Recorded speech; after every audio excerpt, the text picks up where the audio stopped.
Hi friends, welcome to RT Telangana వంటలు అండి. ఈరోజు మన వీడియోలో రెసిపీ వచ్చేసి ఎగ్ బిర్యానీ రెసిపీ ఫ్రెండ్స్. చాలా ఈజీ మెథడ్లో నేను నా స్టైల్లో చూపిస్తున్నాను. చాలా రకాలుగా చేసుకోవచ్చు ఎగ్ బిర్యానీ, అందులో ఇదొక రకం అండి. ఇది కూడా సబ్స్క్రైబర్ అడిగిన రెసిపీయే ఫ్రెండ్స్, అందుకే షేర్ చేస్తున్నాను. కానీ చాలా రోజులు పట్టింది షేర్ చేయడానికి, సారీ అండి. ముందుగా నేను 2 గ్లాసుల బాస్మతి రైస్ తీసుకున్నానండి. ఇవి వచ్చేసి కోహినూరు బాస్మతి రైస్, డీమార్ట్లో తీసుకొచ్చాను నేను. చాలా పొడవుగా సన్నగా అవుతాయి అండి. వీటిని 2 టైమ్స్ వాష్ చేసి అరగంట సేపు నానబెట్టుకోవాలి ఫ్రెండ్స్. అరగంట కానీ గంట కానీ మనకు ఎంత టైం వీలైతే అంతసేపు నానబెట్టుకోవాలి. నానబెట్టుకోవడం వల్ల పొడవుగా సాగుతాయండి రైస్ వచ్చేసి ఉడికించిన తర్వాత. అలాగే ఇందులోకి మసాలా నేను వీటితోనే ప్రిపేర్ చేస్తున్నాను ఈరోజు.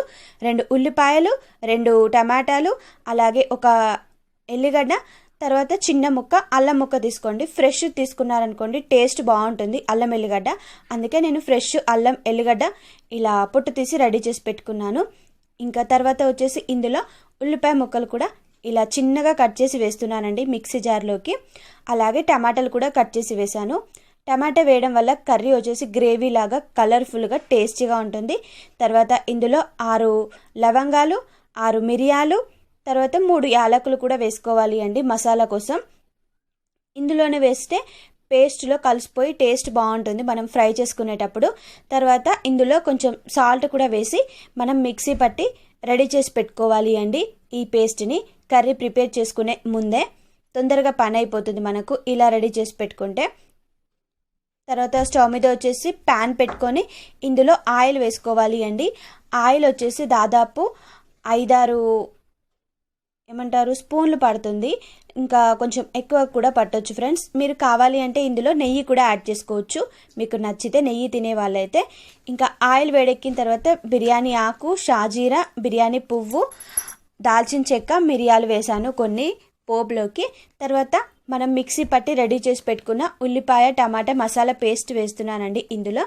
చూసారు కదా, ఇలా మిక్సీ పట్టుకోవాలి అండి. మరీ మెత్తగా కాదు, మరీ బరకగా కాదు, నార్మల్గా పట్టుకొని మసాలా అంతా కూడా ఇందులో వేసుకోవాలి. ఇలాగా ఈ మసాలా వేసుకొని కొద్దిసేపు దీన్ని ఫ్రై చేసుకొని ఇవ్వాలి అండి.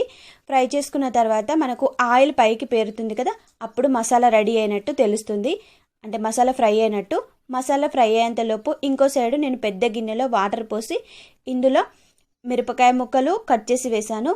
తర్వాత షాజీరా, మిరియాలు, లవంగాలు, యాలకులు, దాల్చిన చెక్క, ఇంకా కసూరి మేతి, అనాస పువ్వు, మరాఠీ మొగ్గ, బిర్యానీ ఆకు, ఇవన్నీ వేసుకోవాలి అండి. మనం బగారా రైస్కి ఏం వేస్తామో అన్నీ వేసుకోవాలి ఇందులో. చూసారు కదా, ఇలా అన్ని వాటర్లోనే వేసుకోవాలి అండి. ఇలా వేసుకున్న తర్వాత ఇందులో వచ్చేసి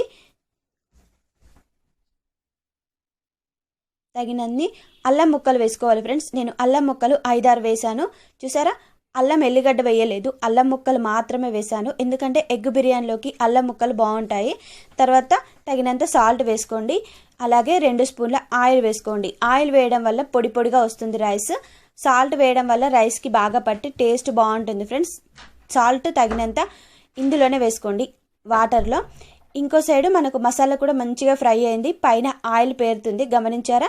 తర్వాత ఇందులో కచ్చపచ్చగా దంచిన ఎల్లిగడ్డ ముద్ద, పచ్చిమిరపకాయలు వేసుకోవాలి అండి. పచ్చిమిరపకాయలు ఆప్షనల్ ఫ్రెండ్స్, నచ్చితే వేసుకోవచ్చు, లేకుంటే లేదు.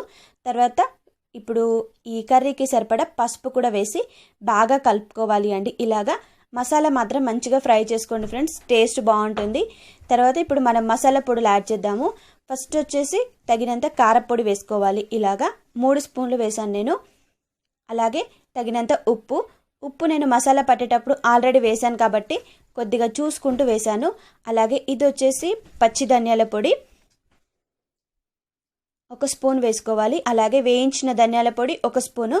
మీకు మసాలా పొడులు లింక్ కావాలి అంటే డిస్క్రిప్షన్లో పెడతాను ఫ్రెండ్స్, చెక్ చేయండి. చాలా ఈజీ మెథడ్లో చూపించాను. మసాలా పొడులు అన్ని కర్రీస్లలో వేసుకోవచ్చు, ముఖ్యంగా ఇలాంటి బిర్యానీస్ చేసినప్పుడు వేసుకుంటే మాత్రం చాలా బాగుంటుంది అండి, ఓకేనా. తర్వాత ఇందులో జీలకర్ర ధనియాల పొడి, అలాగే అన్నీ నేను మసాలాలు పట్టిన మసాలా పొడి ఉంది కదా, గరం మసాలా టైపు, అది కూడా 1/2 స్పూన్ వేసాను. ఇలా మసాలాలు అన్నీ వేసి మళ్ళీ ఒకసారి బాగా కలుపుకోవాలి అండి. కలుపుకున్న తర్వాత ఇప్పుడు ఇందులో 1 కప్పు పెరుగు యాడ్ చేసుకోవాలి అండి. పెరుగు మీకు నచ్చితే వేసుకోండి, లేకుంటే లేదు. పెరుగుకి బదులు ఎలా చేసుకోవాలి బిర్యానీ రెసిపీ అనేది నేను మళ్ళీ చూపిస్తాను మీకు కావాలి అంటే. ఓకేనా ఫ్రెండ్స్, ఇలా పెరుగు వేసి కలుపుకోవాలి అండి. పెరుగు మనకు మంచిగా ఇందులో కలిసి పెరుగు నుంచి కూడా ఫ్రై అయిన తర్వాత ఆయిల్ పైకి పేరుతుంది. అంతసేపు మనం ఈ మసాలాని ఫ్రై చేసుకోవాలి ఫ్రెండ్స్. పెరుగు లేకుంటే మనకు బిర్యానీ టేస్ట్ రాదు, అలాగే ఫ్లేవర్ కూడా రాదు ఫ్రెండ్స్. చాలామంది అంటారు కదా పెరుగు లేకుండా చెప్పండి అనేసి. మళ్ళీ ఎప్పుడైనా చూపిస్తాను. ఇంకా ఇంకో సైడ్ మనకు నీళ్లు కూడా మంచిగా ఎసరొచ్చాయి. వచ్చిన తర్వాత ఇప్పుడు మనం నానబెట్టుకున్న ఈ బాస్మతి రైస్ వేసుకోవాలి అండి ఇందులో. చూసారా బాస్మతి రైస్ ఎంత బాగా నానాయో. నేను హాఫ్ అన్ అవర్ నానబెట్టాను అండి.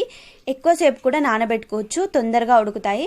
ఇలా రైస్ వేసి ఒకసారి మీద మీద మెల్లిగా కలుపుకొని ఉడకనివ్వాలి. ఇంకో సైడ్ మన మసాలా కూడా రెడీ అవుతుంది. చూసారా ఫ్రెండ్స్, ఇలా మసాలా మంచిగా రెడీ అయిన తర్వాత అంటే ఫ్రై అయిన తర్వాత ఇప్పుడు మనం గుడ్లకు కొంచెం ఘాట్లు పెట్టుకుంటూ ఇందులో వేసుకోవాలి అండి. ఉడికించిన కోడిగుడ్లు తీసుకోండి ఫ్రెండ్స్. ఇంకా కొట్టిపోసిన కోడిగుడ్లతో కూడా చేసుకోవచ్చు బిర్యానీ. అది ఎలా అనేది ఎప్పుడైనా చూపిస్తాను. నేను 6 కోడిగుడ్లు తీసుకున్నానండి ఈరోజు. మీరు ఇంట్లో ఎంతమంది ఉంటే అన్ని కోడిగుడ్లు తీసుకోండి మీకు నచ్చిన ప్రాసెస్లో. ఓకేనా, ఇలా గుడ్లు వేసి గుడ్లు విరిగిపోకుండా మెల్లిగా కలుపుకోండి ఫ్రెండ్స్. మెల్లిగా కలుపుకొని ఈ మసాలా అంతా కూడా గుడ్లకు పట్టేలాగా కొద్దిసేపు ఉంచుకొని ఫ్రై చేసుకొనివ్వండి. ఒక సైడు మనకు మసాలా అంతా గుడ్లకు పట్టాలి, ఇంకో సైడు రైస్ కూడా ఉడుకుతుంది అండి. చూసారా రైస్ ఎంత పొడవుగా సాగిందో మీరే చూడండి ఫ్రెండ్స్. రైస్ని కొంచెం పలుకు ఇరిగేంత వరకు ఉడికించుకుంటే సరిపోతుంది ఫ్రెండ్స్. పలుకుగా ఉంచారనుకోండి ఏమంటారు నాన్మాల పడ్డట్టు అవుతుందండి అన్నము. అందుకే పలుకు ఇరిగేంతసేపు ఇలా ఉంచుకోండి. ఉంచుకున్న తర్వాత ఇలా ఒక జాలి లాంటి పాత్రలోకి తీసుకొని అంటే జల్లెడ లాంటి గిన్నెలోకి తీసుకొని ఇప్పుడు మనం ఎగ్స్ కూడా మంచిగా ఫ్రై అయ్యాయి, అలాగే మసాలా ఫ్రై అయింది కదా. ఇప్పుడు దీనిపైన ఇలా లేయర్ లాగా వేసుకోవాలి అండి. మీకు ఎలా నచ్చితే అలా వేసుకోండి ఫ్రెండ్స్, లేయర్ లాగా. ఓకేనా, నేను రైస్ను ఉడికించి గంజి అంతా తీసేసి ఇందులో వేస్తున్నాను. ఇది మనం ఈజీ ప్రాసెస్లో చేసుకునే మసాలా బిర్యానీ రెసిపీ అండి. ఇది పూర్తిగా నా స్టైల్ ఫ్రెండ్స్. నేను వేరే వాళ్ళ చూసి కాపీ కొట్టలేదు. చాలామంది అంటున్నారు, కాకపోతే రెసిపీస్ ఎవరి అయినా సేమే ఉంటాయి అండి, పెద్ద డిఫరెంట్గా ఏమీ ఉండవు. అందుకే మీకు అలా అనిపిస్తుండొచ్చు నాకు తెలిసి. ఇలా రైస్ అంతా వేసుకొని మొత్తం ఈవెన్గా స్ప్రెడ్ చేసుకోవాలి. స్ప్రెడ్ చేసుకున్న తర్వాత ఇందులో కొంచెం నెయ్యి వేసుకోవాలి అండి. ఎందుకంటే మనం గంజి వంపినప్పుడు వాటర్తో పాటు ఆయిల్ కూడా వెళ్ళిపోతుంది కదా, అందుకోసం రైస్కి కొంచెం ఆయిల్ ఉండాలి కాబట్టి నేను ఫ్లేవర్ కోసం నెయ్యి వేశాను. తర్వాత చిన్నగా కట్ చేసి పెట్టుకున్న కొత్తిమీర పుదీనా వేసుకోవాలి అండి. ఇలాగా పుదీనా తక్కువగా వేసాను ఎందుకంటే ఇది ఎగ్ బిర్యానీ కాబట్టి. కొత్తిమీర ఎక్కువగా వేసుకోండి. తర్వాత ఫుడ్ కలర్ మీకు నచ్చితే ఇలా యాడ్ చేసుకోండి ఫ్రెండ్స్. ఇది వచ్చేసి ఎల్లో ఫుడ్ కలర్ అండి. బిర్యానీలోకి బాగా కలర్ఫుల్గా కనిపిస్తుంది, అందుకే ఇలా నేను ఫుడ్ కలర్ కొంచెం యాడ్ చేసి వేసాను వాటర్లో. ఇలా వేసి మూత పెట్టి ఇంకా దీనిపైన పిండి రాసుకోవచ్చు, అంటే పిండి పెట్టుకోవచ్చు అంచులకు. అలా కాకుండా మీరు ఇలా రోలు కూడా పెట్టుకోవచ్చు. బరువైన పాత్ర పెట్టుకున్నా సరిపోతుందండి. ఇందులోకి దమ్ వెళ్ళకుండా ఉంటుంది. 15 నిమిషాలు అలా దమ్ అవ్వనివ్వాలి సిమ్లో పెట్టి స్టవ్. 15 నిమిషాల తర్వాత చూసారా ఫ్రెండ్స్ మనకు ఎంత బాగా రెడీ అయిపోయిందో బిర్యానీ. ఇంకా మీకు చూపిస్తాను ఎలా ఉంది అనేది. చూసారా రైస్ పొడి పొడిగా ఇలా ఉండాలి, అలాగే మనకు మంచిగా ఉడకాలి అండి. ఇంకా మెల్లిగా తీసుకోండి ఫ్రెండ్స్, సైడ్ నుంచి తీసుకోండి. ఎందుకంటే ఇది ఎగ్ బిర్యానీ కాబట్టి ఎగ్స్ విడిపోకుండా నార్మల్గా తీసుకోండి.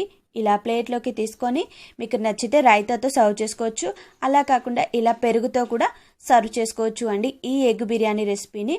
చూసారు కదా ఫ్రెండ్స్, చాలా సింపుల్ మెథడ్లో ఈజీ వేలో ఇలా ఎగ్ బిర్యానీ ఒక్కసారి ట్రై చేసి చూడండి, మీకే నచ్చుతుంది. ఈరోజు చాలా హ్యాపీగా చేసుకొని తినండి ఫ్రెండ్స్. చికెన్ బిర్యానీ, మటన్, ఇంకా రొయ్యలు, ఫ్రాన్స్ ఇలా బోర్ కొట్టిన వాళ్ళు ఎగ్ బిర్యానీ చేసుకొని తినండి. మిల్మేకర్ బిర్యానీ నేను ఆల్రెడీ షేర్ చేశాను, అలాగే ఆలు బిర్యానీ కూడా షేర్ చేశాను. మీకు నచ్చితే డిస్క్రిప్షన్లో అవి కూడా లింక్స్ పెడతాను, చెక్ చేయండి. చికెన్ బిర్యానీ కూడా నేను మా వారిద్దరు 2 రకాలుగా చేశాము, అవి కూడా ఉంటాయి. ఈ బిర్యానీ రెసిపీ నచ్చితే మాత్రం లైక్ చేయడం మర్చిపోవద్దు, ఎగ్ బిర్యానీ రెసిపీ నచ్చితే. ఓకేనా ఫ్రెండ్స్, మళ్ళీ సరికొత్త వీడియోతో మళ్ళీ కలుస్తాను. అంతవరకు బాయ్ ఫ్రెండ్స్, టేక్ కేర్.